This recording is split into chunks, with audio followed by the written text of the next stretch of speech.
ओम शांति। आज प्यारे मीठे बाबा आपकी मुरली मंथन की डेट है 13 जनवरी 2024। तो आज मीठे मीठे बाबा अपने बच्चों से कह रहे हैं ना कि मनुष्य शरीर की उन्नति का प्रबंध करो। हम्म तो उसके लिए आत्मा की उन्नति करो, और आत्मा की उन्नति के लिए परमात्मा आए हैं। और बाबा कहते हैं बच्चे की उन्नति होती रहे, उसके लिए जो आज श्रीमत दी है वो हम पॉइंट वाइज नोट कराऊंगी और सभी को करना पड़ेगा, क्योंकि जब तक नहीं करें तो मंथन सुना न सुना बराबर हो जाएगा। जस्ट लाइक उल्टा घड़ा, तो उल्टा घड़ा नहीं ना बनना है। बाबा जो दे रहे रत्न दे रहे हैं और आप हाथ उल्टा करके रखे हो, उसमें कैसे जाएगा? सब तो गिर जाएगा ना। तो लेने के लिए हाथ सीधा कीजिए, वही सिखाई गई है। और 16 कला बनती है, फिर कला कम कैसे हो जाती है, किसको समझेंगे। और बाबा सर्जन, खुद भी अविनाशी सर्जन, तो हम आत्मा को भी वही बता रहे हैं। और बाबा बोलते घर में बोर्ड लगा लो, रूहानी कॉलेज कम हॉस्पिटल, और हम आत्माएं अपने घर में बोर्ड लगाई हुई हैं, लेकिन बाबा रूम के बाहर। ठीक है, बाबा रूम के बाहर रूहानी कॉलेज कम हॉस्पिटल का बोर्ड लगा हुआ है।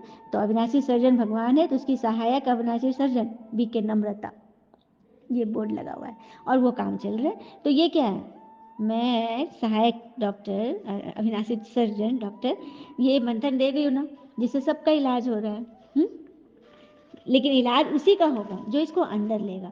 खाली इंजेक्शन देखने से फायदा नहीं होगा, दवा का खाली नाम जानने से फायदा नहीं होगा, भोजन की प्लेट देखने से फायदा नहीं होगा, उसको जब तक इंटेक नहीं करेंगे तब तक फायदा नहीं होगा।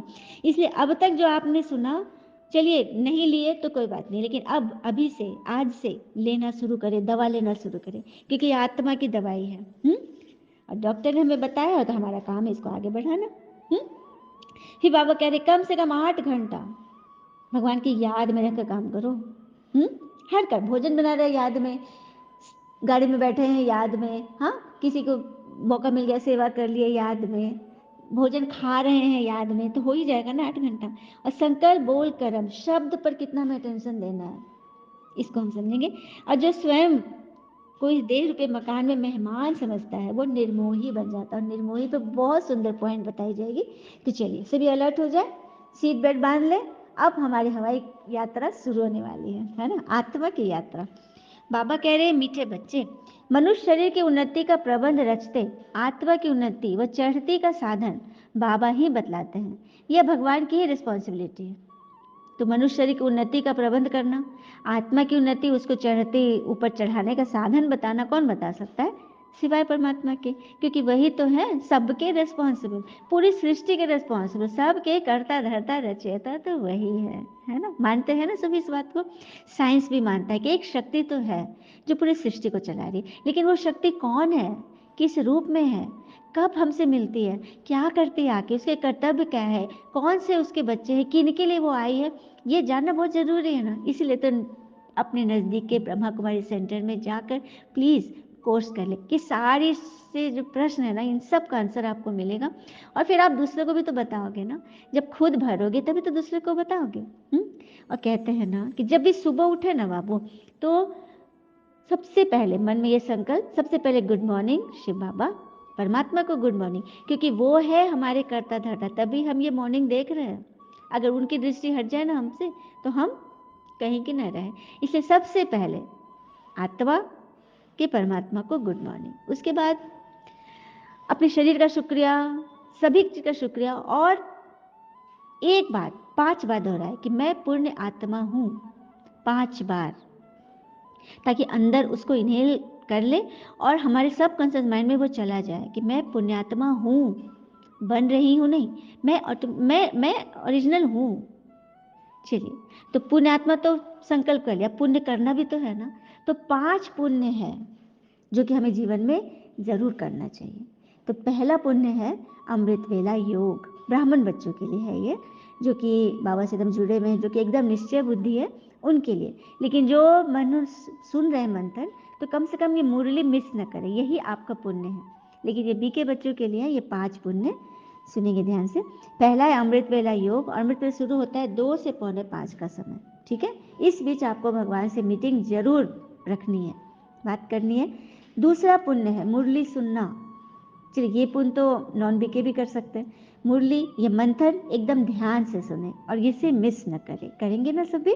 तो कमेंट में जरूर अपना हाथ उठा के दिखाए कि हाँ जी बाबा दीदी हम करते हैं।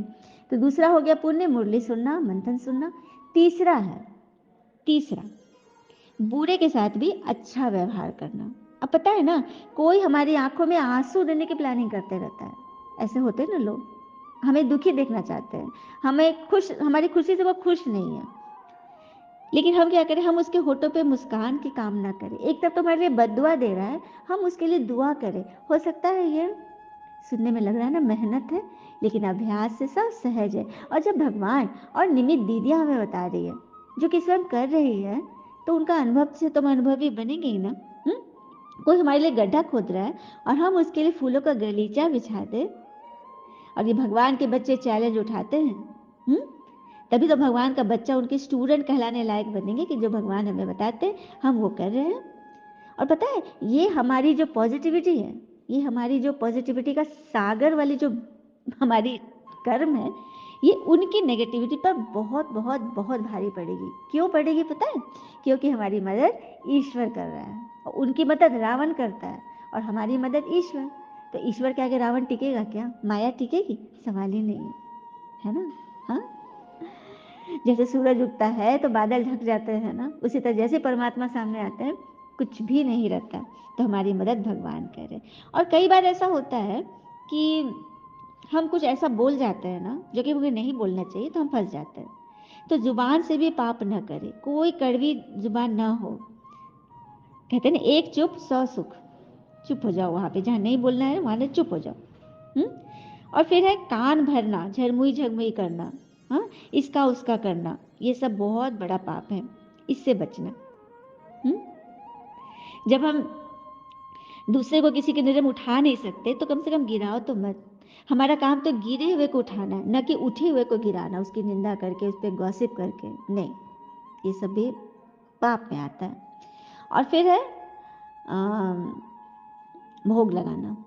भोग लगाना, पता है भोग क्यों लगाया जाता है? क्योंकि भोग से भगवान हमारी जन्म जन्म की भोगनाएं, कर्म भोग खत्म होता है। पता है दुनिया में भी ज्योतिष के पास जाते हो, पंडित के पास जाते हो, तो कभी कभी वो लोग कहते हैं ना कि